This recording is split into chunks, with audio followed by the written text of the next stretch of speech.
재미있는 이야기를 계속해서 보시려면 구독, 좋아요 부탁드립니다. 즐거운 시간 보내세요. 북촌 양반가 밀집 지역에서도 황대감집 담장은 유독 높았으나 안에서는 돈 세는 소리와 종닭달 소리만 들렸습니다. 순조 임금 이후 과부 보쌈은 목이 달아나는 중죄였으되 그날 밤 황대감은 보쌈꾼 마치를 불렀습니다. 사람들은 그를 북촌의 소금장수라 불렀습니다. 칠순 잔칫날 국간을 못 맞췄다는 하인이 매를 맞았다 합니다. 그렇게 재물 모으는 재미로 70평생을 보낸 황대감에게 말년의 때 아닌 바람이 불었습니다. 봄바람도 아니고 그저 스쳐가는 바람도 아니었습니다. 바로 이웃한 박참판댁의 막내딸, 이제 갓 20을 넘긴 미령 아씨였습니다. 우연히 담장 너머로 본 그 모습이 늙은 대감의 마음에 불을 질렀던 것입니다. 골로, 이보게, 매파. 황 대감은 그 길로 한양에서 제일 입이 무겁다는 매파를 불렀습니다. 대감, 부르셨습니까? 매파는 무슨 말을 들을지 짐작하고는 그저 바닥만 내려다보았습니다. 이 일이 들키면 목이 달아날 것이네. 전 재산 사마를 주겠으니 박참판댁 미령아 씨를 내 새 부인으로 맡고 싶다 전하게. 매파는 화들짝 놀랐습니다. 대감, 그건 좀 아씨의 나이가 대감 손녀뻘도 되지 않습니까? 시끄럽다! 돈이면 귀신도 맷돌을 돌리는 법. 어서 가보게나. 결과는 불을 보듯 뻔했습니다. 박참판은 벼락같이 화를 내며 매파를 소금으로 내쫓았습니다. 다시 한번 그따위 소리를 짓거리면 자네의 그 방정맞은 혓바닥을 뽑아버릴 것이야. 어허, 참판 어른, 황대감의 성의를 보셔서. 성이? 늙은이의 욕심이겠지. 내 딸은 죽었으면 죽었지. 그 썩은 고목에 매는 새가 될 수 없네. 미령 아씨 본인의 반응은 더욱 격했습니다. 소식을 전해 들은 아씨는 그 자리에서 은장도를 꺼내 목에 겨누었습니다. 아버님, 만약 저를 그 댁으로 보내시려거든 이 자리에서 시신을 먼저 보실 것입니다. 아이고, 내 딸아. 그럴 리가 있겠느냐. 걱정 말거라. 이 모든 소동이 황 대감의 귀에 들어가는 데는 반나절도 걸리지 않았습니다. 황 대감은 찻잔을 들다 말고 그대로 바닥에 내동댕이 쳤습니다. 감히 이 늙은이를 능멸해! 내가 돈이 없나? 권세가 없나? 그는 분노로 부들부들 떨었습니다. 좋다. 너희가 어찌 나오는지 보겠다. 그날 밤 황 대감은 사랑채의 가장 깊숙한 방으로 누군가를 은밀히 불렀습니다. 달빛조차 숨어버린 으슥한 밤이었습니다. 그림자 하나가 담장을 스르르 넘어와 황 대감 앞에 무릎을 꿇었습니다. 바로 야밤에 담 넘기를 밥 먹듯 하고 남의 집 물건을 제 것인 양 들고 나오기로 유명한 보쌈꾼 마칠이었습니다. 마칠이라 하였는가? 네. 대감, 그리 불러주십니다. 자네, 사람도 보쌈해 보았는가? 마칠은 흠칫했으나 이내 태어난 척 대답했습니다. 일의 경중을 가리지 않습니다. 다만, 값이 맞아야지요. 황 대감은 만족스러운 듯 음흉한 미소를 지었습니다. 좋다. 돈은 걱정 말거라. 내가 평생 만져볼 돈보다 많을 것이다. 황 대감은 마칠의 귓가에 대고 나직이 속삭였습니다. 오늘 밤 삼경이 울리자마자 이웃 박참판 댁이다. 박참판댁이요? 그래, 거기 막내딸 미령이가 있다. 그 아이의 방 창문은 동쪽 끝. 배나무가 있는 곳이다. 황 대감은 비단 주머니 하나를 마칠의 앞에 툭 던졌습니다. 이것은 성금이다. 일을 마치면 이보다 10배를 더 주겠다. 마칠은 잠시 침묵했습니다. 어찌 되었든 좋다. 산 사람이든 기절을 했든 반시진 안에 들고 나와야 한다. 만약 소리를 지르면 어찌합니까? 그딴 입을 틀어막아야지. 그러는 것까지 내가 일러주어야 하는가? 알겠습니다. 대감, 늙은 마님은 이미 작고하여 안채가 비었으니 그리 드리라. 마칠은 돈주머니를 품에 깊숙이 넣고는 연기처럼 사라졌습니다. 황대감은 창밖에 짙은 어둠을 보며 비틀어진 웃음을 흘렸습니다. 어디? 내일 아침이 되면 그 오만하던 참판 놈의 낯짝이 어찌 변할지 궁금하구나. 그렇게 늙은 대감의 탐욕이 칠흑 같은 밤을 더욱 어둡게 만들고 있었습니다.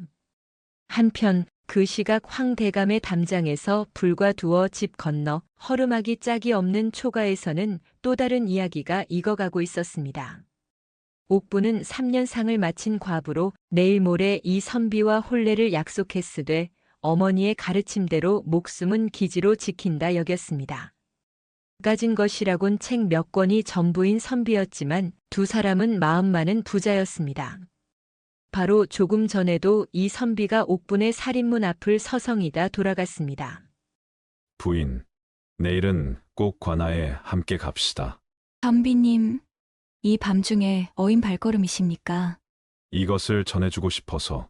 이 선비가 내민 것은 낡았지만 반질반질 윤이 나는 목비녀 하나였습니다. 내 처지에 이리 고운 것을 내일이 되면 부인은 나의 정식 아내가 될 터인데 이보다 더한 것을 해드리지 못해 내 마음이 아픕니다. 아닙니다. 선비님의 그 마음 하나면 저는 족합니다. 어서 돌아가십시오. 밤이 늦었습니다. 그럼 내일 아침 일찍 다시 오겠소. 이 선비를 돌려보낸 옥부는 그 목비녀를 조심스레 머리에 꽂아보았습니다. 희미한 등잔불에 비친 제 모습이 몇 년 만에 처음으로 부끄럽고도 설레었습니다. 내일부터는 저 좋은 분의 아내가 되어 밥이라도 따뜻하게 지어줄 수 있다 생각하니 절로 미소가 피어났습니다. 그렇게 옥분이 내일의 행복을 그리며 잠을 청하려던 바로 그때였습니다. 황대감은 마칠에게 동쪽 끝 배나무가 있는 방이라고만 일렀을 뿐 정작 박참판댁이 몇 번째 집인지는 제대로 일러주지 않았습니다. 삼경이 울리자마자 황대감의 명을 받은 마칠이가 드디어 움직였습니다. 박 참판댁, 동쪽 끝, 배나무가 있는 방. 마칠은 황대감이 일러준 대로 담을 넘어 박참판댁으로 향해야 했습니다. 그런데 이게 어찌 된 일입니까? 그날따라 달빛은 구름에 가려 한치 앞도 분간하기 어려웠습니다. 마칠은 박참판댁의 소슬 때문이 아니라 그 옆으로 난 골목으로 잘못 들어서고 말았습니다. 어허, 이놈의 골목은 왜 이리 다 비슷하게 생겼나? 마칠은 투덜거리며 담벼락을 더듬어 나갔습니다.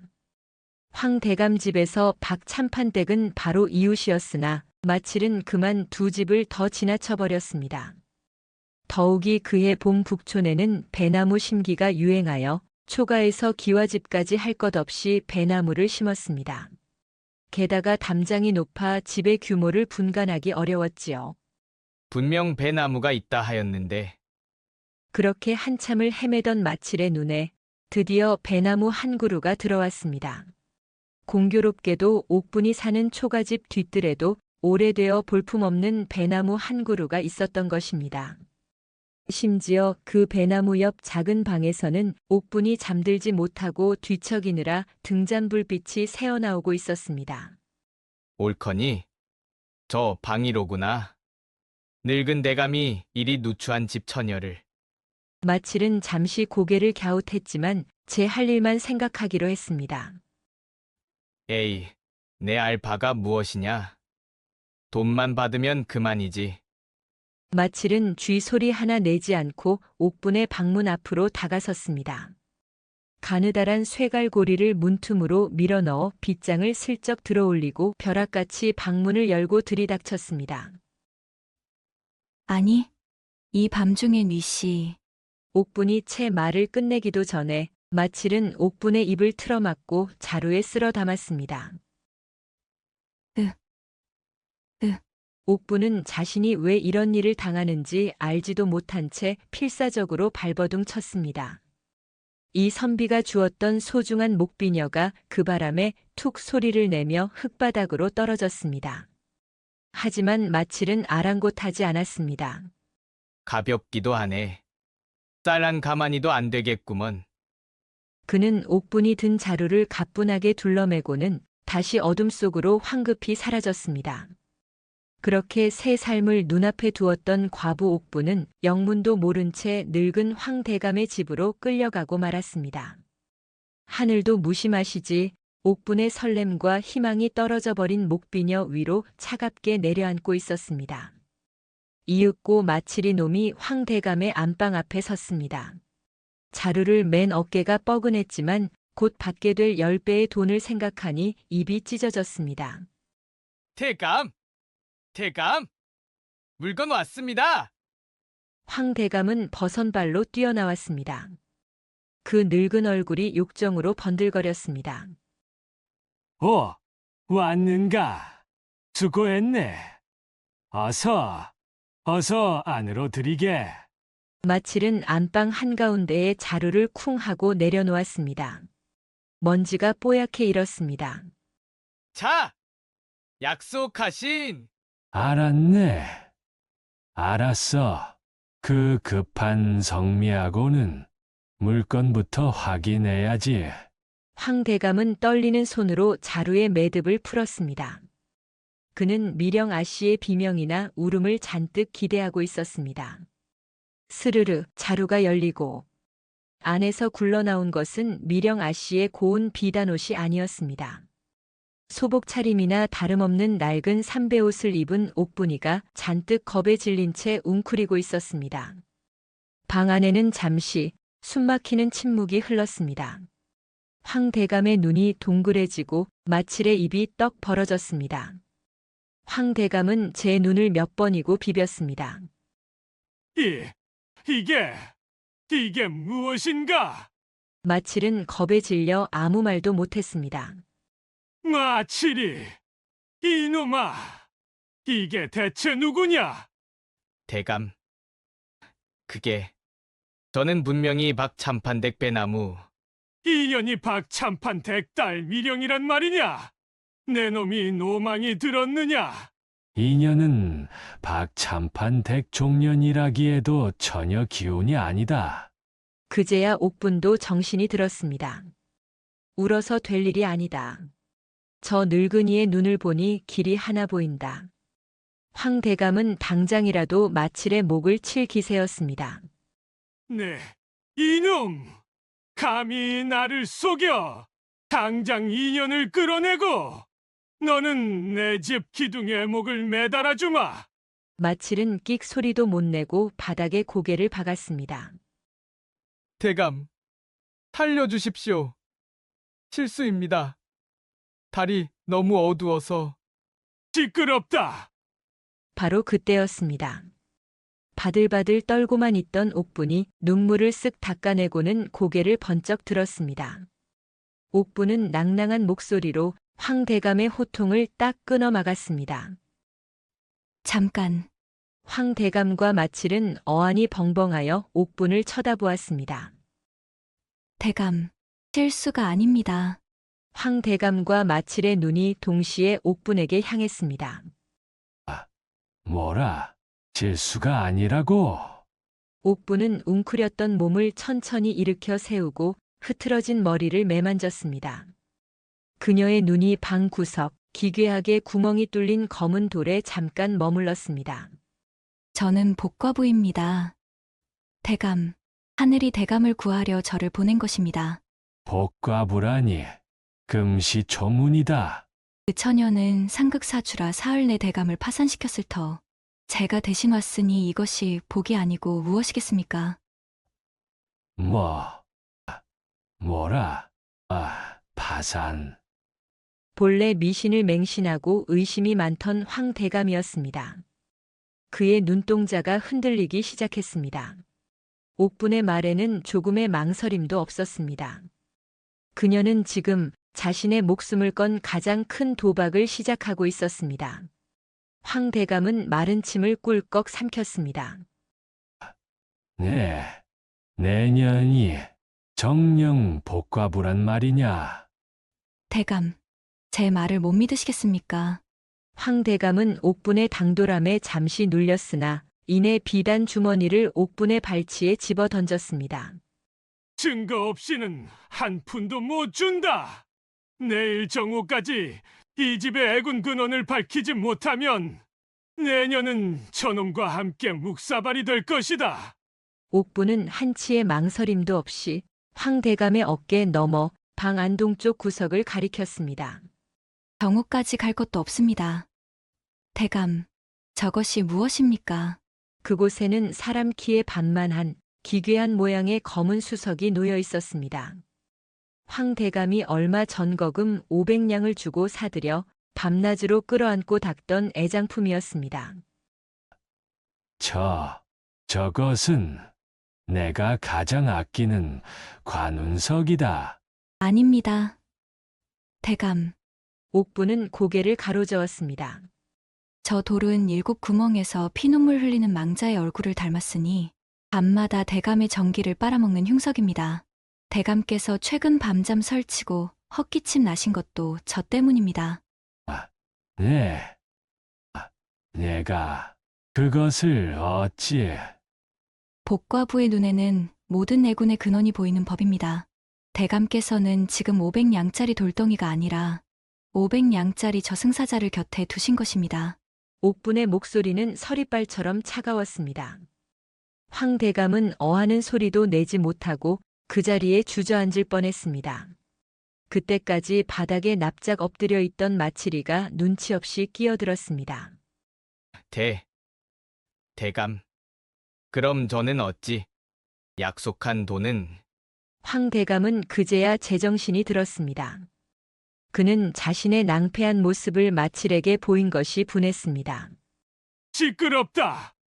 이 사단을 낸 놈이 감히 돈을 탐해.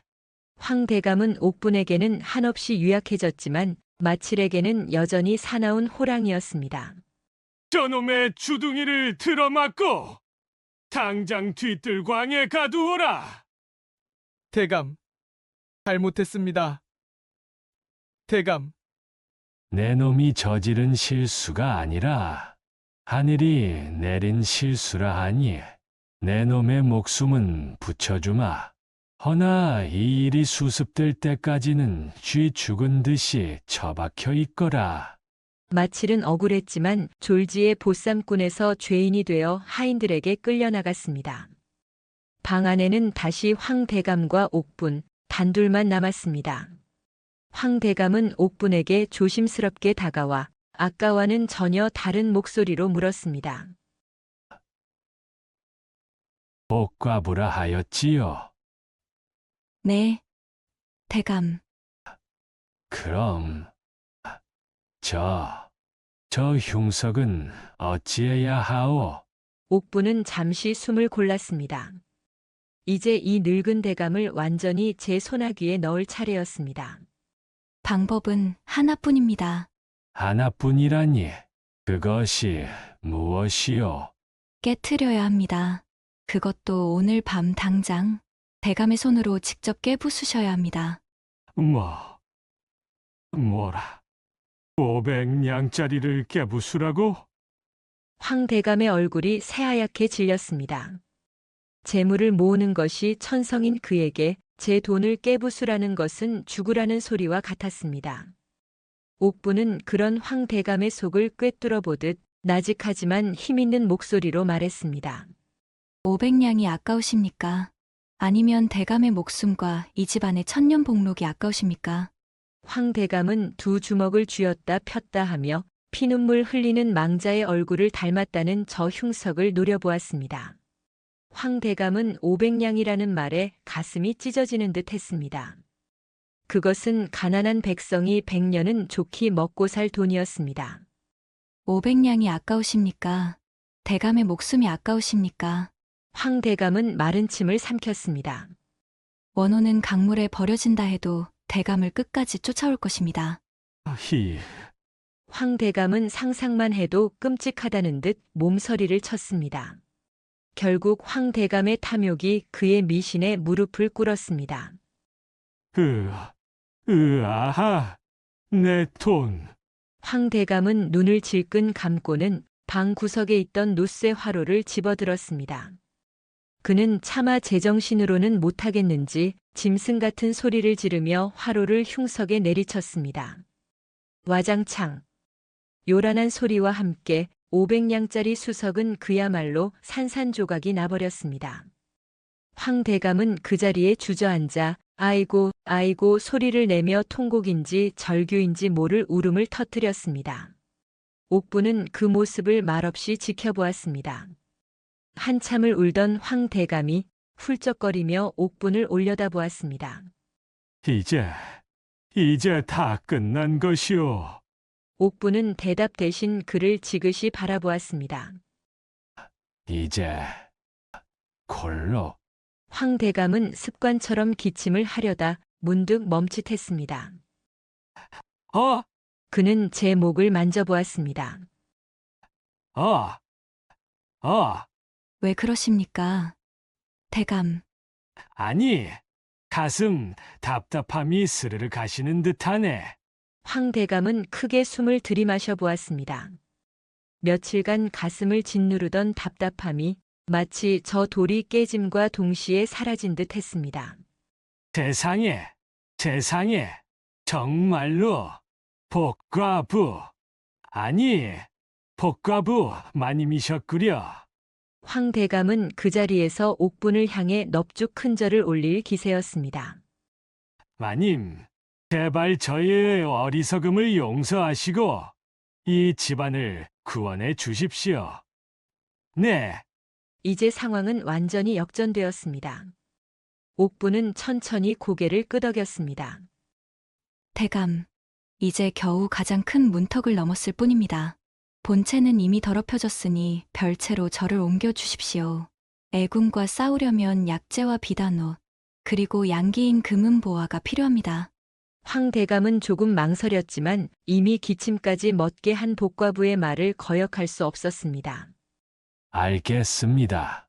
당장 별채를 치우고 마님을 모시라 이르겠습니다. 그날 저녁 옥부는 험상궂은 보쌈꾼의 자루에 담겨 들어왔던 그 집에서 가장 귀한 손님이 되어 화려한 별채로 거처를 옮겼습니다. 황대감은 하인들에게 옥분의 수발을 들라 엄명을 내렸고 심지어 곡간 열쇠의 일부까지 그녀에게 맡길 태세였습니다. 옥부는 별채에 홀로 앉아 담장 높이를 눈대중으로 재고 벽장 속 금은 보화를 보따리에 나눠 담기 시작했습니다. 이 선비님, 조금만 기다려 주십시오. 그녀는 어머니의 가르침대로 비녀 끝을 어루만지며 탈출의 순간을 계산했습니다. 그렇게 나흘째 밤이 깊어갔습니다. 그렇게 옥부는 별채의 주인이 되어 황대감의 극진한 대접을 받았습니다. 하지만 황대감은 하인들을 시켜 별채를 감시하게 했습니다. 사흘째 밤 옥분이 담을 가늠하자 하인이 다가왔습니다. 마님, 무얼 하십니까? 옥부는 등에 식은땀을 느꼈습니다. 애군을 쫓느라 바람을 쐬고 있었소. 물러가시오. 하인은 의심스러운 눈초리로 물러갔으나 옥부는 시간이 없음을 직감했습니다. 황대감은 하루가 멀다 하고 하인들을 시켜 별채의 담장 너머로 온갖 귀한 것들을 밀어 넣었습니다. 마님, 오늘은 의식에 쓰시라고 동해바다에서 갓 잡은 전복을 올립니다. 마님, 이 집의 음기가 아직 강하니 양기를 돋을 금괴와 은괴 몇 상자와 패백돈을 더 드립니다. 옥부는 그것들을 꼬박꼬박 받았습니다. 아직 부족합니다. 대감, 황대감은 재물이 나가는 것에 한숨을 쉬었지만 어쩔 수 없었습니다. 애군의 뿌리가 어찌나 깊은지 대감의 재물이 그것과 겨루느라 밤새 재가 되어 사라지고 있습니다. 옥부는 능청스럽게 말했습니다. 실상 그 금은 보화들은 별채의 마루 밑과 벽장 속에 차곡차곡 쌓여가고 있었습니다. 한편 옥분이 사라진 것을 알게 된 이선비는 그야말로 실성한 사람이나 마찬가지였습니다. 이선비는 옥분이 떨어뜨린 목비녀 옆 흙에서 낯선 집신 자국을 발견하고는 그 발자취를 따라 북촌 골목을 밤마다 더듬었습니다. 그렇게 나흘째 되던 밤 그의 발길이 어느 높고 으리으리한 기와집 담벼락에 멈췄습니다. 밤이 깊어 다리도 쉴 겸 담벼락에 기대어 앉아 옥분의 이름을 부르며 훌쩍이고 있었습니다.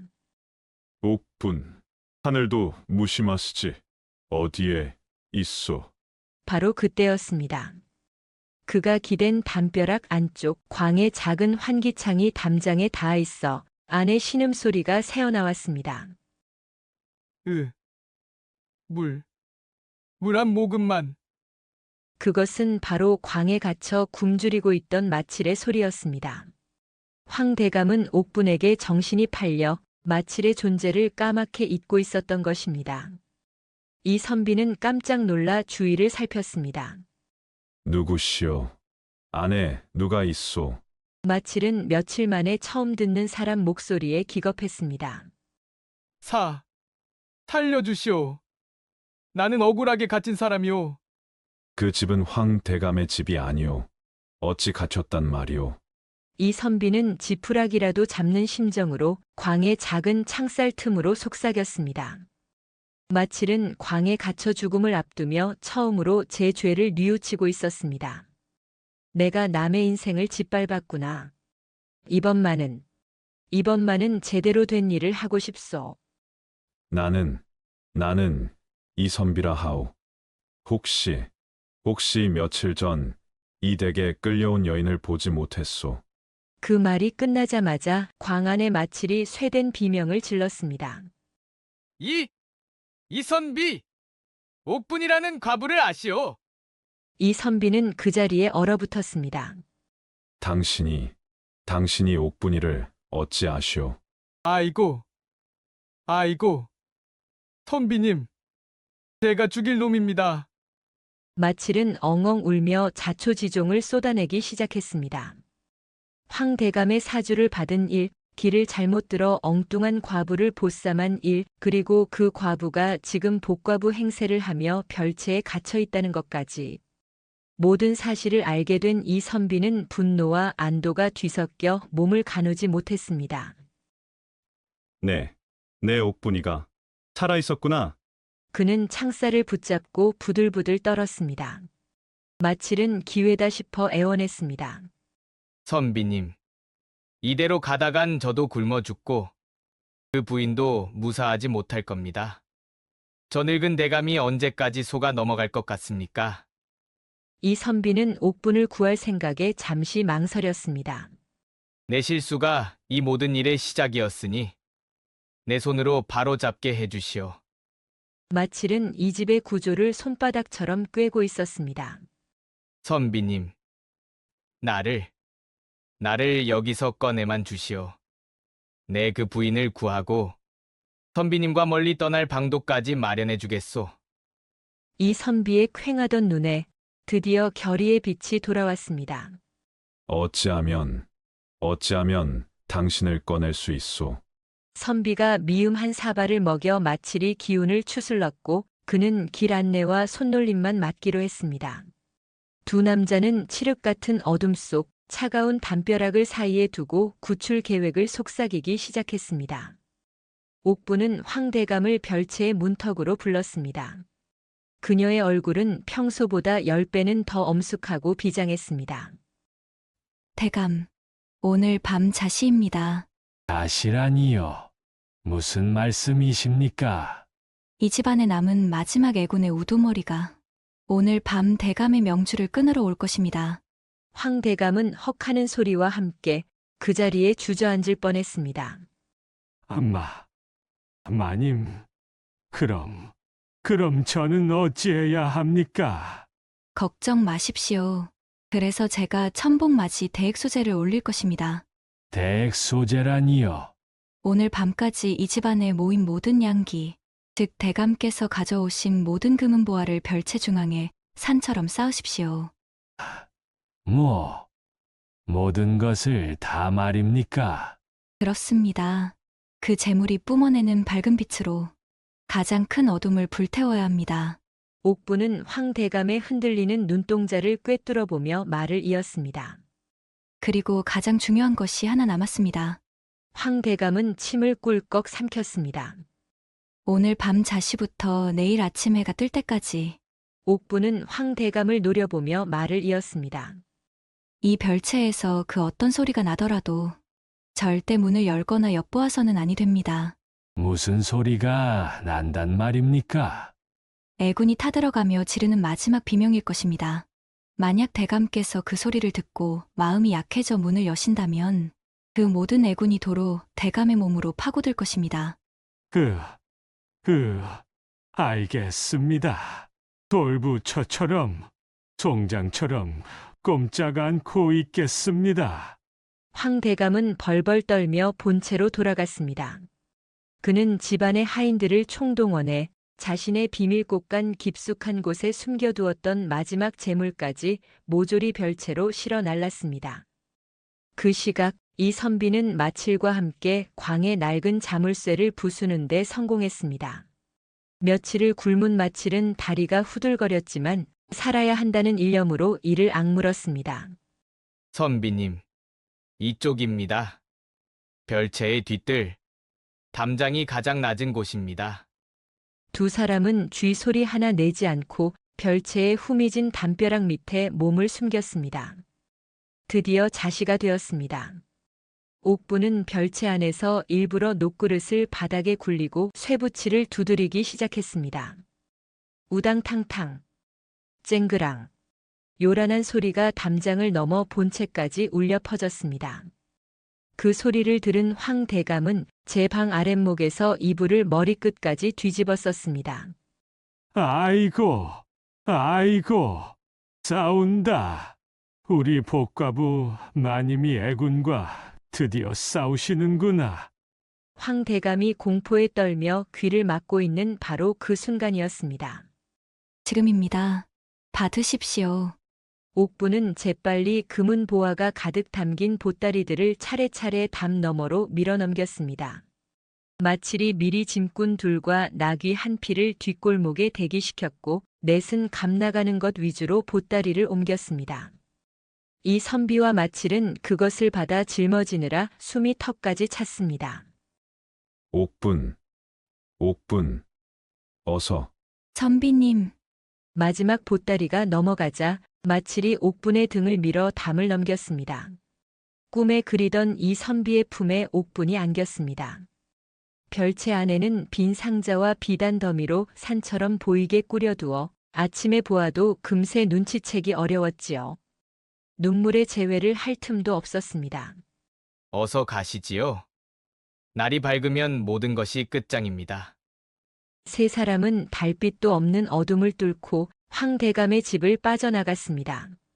다음 날 해가 중천에 뜰 때까지 별채는 쥐 죽은 듯 조용했습니다.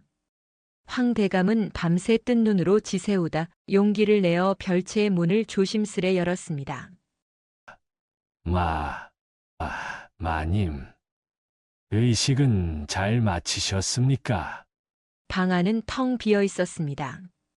산더미처럼 쌓여있던 금은 보화는 흔적도 없이 사라졌습니다.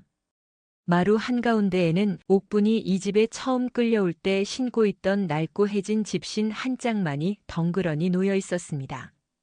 황대감은 그제야 뒤뜰 광으로 달려갔습니다.